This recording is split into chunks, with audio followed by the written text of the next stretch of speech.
Continuando, portanto, Peri deixou descendentes, um ascendente, que é o pai, e o cônjuge, que é Marta. Então, nós já sabemos que os descendentes são os primeiros da ordem de vocação hereditária, são eles quem vão suceder em primeiro lugar. Vamos examinar, então, a hipótese de concorrência por parte do cônjuge. Então, vamos eliminar logo o ascendente, o pai. O pai não sucederá, porque o autor da herança deixou descendentes. Não há que se chamar, portanto, o pai para a sucessão. Fica excluído o ascendente. Vamos examinar a possibilidade de sucessão em concorrência por parte de Marta. Olha, Marta era casada sob o regime da comunhão universal de bens. Segundo o artigo 1829.1 do Código Civil, ela não concorrerá com os descendentes. Então, nós vamos partilhar a herança de Peri apenas entre os seus descendentes, entre os descendentes. Então, Iuri, que é pré-morto, que faleceu em 2004, será sucedido por representação por seus filhos Alceu e Lídia. Mateus será outro sucessor. Natanael, que é o indigno, será substituído por Guido e por Jesuíno.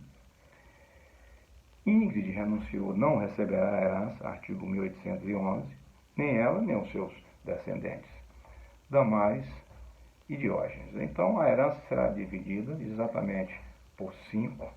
Iuri, que transmitirá a sua parte para Alceu e Lídia, por representação. 2. Mateus. 3. A parte de Natanael, que vai para Guido e Jesuíno. Damais, que está viva, e Diógenes. O que competirá a Marta será apenas o direito real de habitação, que está no artigo 1831, e independe do regime de casamento, ou seja, ela terá direito a permanecer residindo no imóvel destinado à residência do casal, tendo em vista que ele é o único dessa natureza a inventariar. Portanto, respondendo objetivamente à pergunta, a herança será dividida igualmente em 5 partes, sendo que alguns herdeiros vão suceder por direito por cabeça, os filhos, e os netos, Alceu e Lídia, Guido e Jesuíno, irão suceder por representação.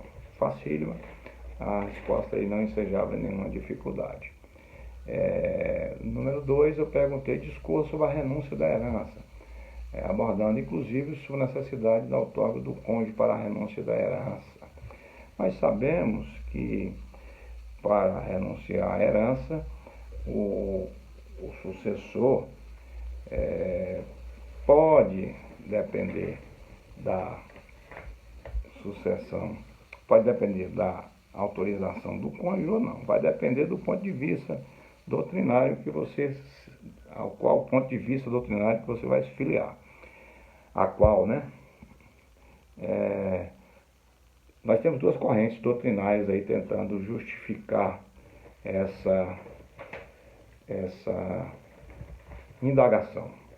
Em primeiro lugar, há uma corrente que vai defender que não há necessidade de outorga do cônjuge para renunciar à herança. Ou seja, exceto no regime da comunhão universal de bens. Quando o regime for comunhão universal de bens, para essa primeira corrente, haverá necessidade de outorga do cônjuge para renúncia à herança. Nos demais casos, nos demais regimes, não há necessidade. Por quê? Porque é o herdeiro o dono daquele patrimônio. Então, se ele é o dono daquele patrimônio e ele não retransmite aquele patrimônio para o cônjuge, exceto no regime da comunhão universal de bens, logo não há necessidade de outorga quando o regime for diferente da comunhão universal de bens. Não há necessidade. Para uma outra corrente, vai haver necessidade sim, exceto no regime da separação absoluta de bens. Nos demais regimes, haverá necessidade. Isso porque o artigo 1647 do Código Civil, inciso 1, diz o seguinte: para o cônjuge alienar ou gravar de ônus real bens imóveis, há necessidade de outorga do outro, exceto no regime da separação absoluta. E o direito à sucessão aberta é um bem imóvel, como preceitua o artigo 80, parágrafo 2º do Código Civil. Logo, se é um bem imóvel e se há necessidade de outorga para alienar ou gravar de ônus real, por analogia, haverá necessidade também de outorga para renúncia. Renunciar é mais grave do que onerar, ou do que alienar, porque se você aliena, você tem a contraprestação, que é o pagamento. E ainda assim precisa de outorga, com mais razão ainda, precisa de outorga para a renúncia. Esse é o pensamento da doutrina que diverge nesse sentido. Seria essa abordagem que vocês deveriam fazer. A terceira questão fala da herança jacente e a herança vacante. A herança jacente é aquela em que não há herdeiros conhecidos e que o juiz desenvolve aqueles procedimentos todos, aquelas ações, para tentar encontrar os herdeiros. E, na sequência, se eles não forem encontrados, o juiz declara a vacância, entrega os bens para os municípios, Distrito Federal ou União. Nós vimos isso, assim, com detalhes também. Contei que isso pode ser estudado, deve ser estudado, deveria ser estudado tanto no Código Civil como no Código de Processo Penal, porque ambos os diplomas disciplinam essa matéria.